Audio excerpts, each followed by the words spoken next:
Hi friends, Jai Jagannath Namaskar. Welcome to my new channel. तो today I preparing fish curry. तो चलते देखिए fish curry केमती बनाऊँगी तापर स्टेप आपको मैं निहाती जणाइबी। तो प्रथम फिश को आम भल भाव धोईदेवा। तो फिश को भल भाव में धोईदेला से किसी लुण हलदी और मसला भल भाव में गोलई ना मछटा को भल भाव में देखते मुझे माछ को भल भाव गोलई देला गोटे प्लेट्रे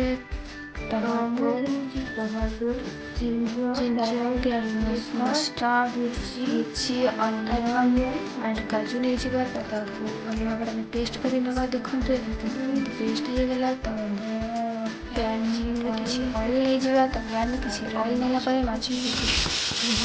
फ्राए कर देखते माछ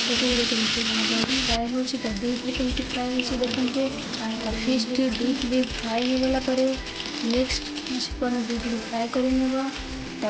माछटी भल भाव फ्राए हो तो माछटी भल भाव फ्राए हो गला आम किसी कटा आलू नहीं कटा आलू को आम भल भाव फ्राए कर देन पैन में किसी फुटना लंका नहीं तो फुटना लंका भल भाव फुटीगला आम से मसला देदेव तो मसला काटी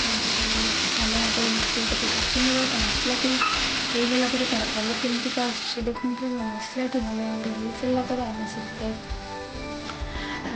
पानी नहीं पानी देला आम से किसी कटा आलू को पकई ना तो देखते केमती कटा आलू पड़े तो कटा आलू भल भाव मसला गोलई ना तो मसला भल भाव में कटा आलू को गोलई नेला किसी टाइम सीझेवा छाड़ीदेवा तो आलूटी भल भाव सीझीगला से आम खटा आंबुल देदेवा तो आंबुल देला किसी टाइम सीझे ना तापर आंबुल पकईला सीझे नेला से माछ पकईदेवा तो माछटी केमती पकाऊँ तो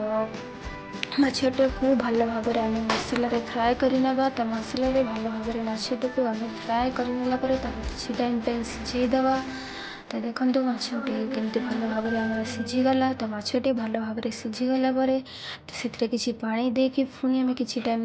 सिम करना भल भाव सीझे ना तो माछटी भल भाव सीझीगला देखते तार स्मेल केमती आसूची तो माछटी केमती तो फाइनाली आमर फिश करी बर्तमान हो गला। तो आपन को जब फिश करी भल लगी तो मो चैनल को निश्चय सब्सक्राइब लाइक एंड शेयर करेंगे। जय जगन्नाथ नमस्कार।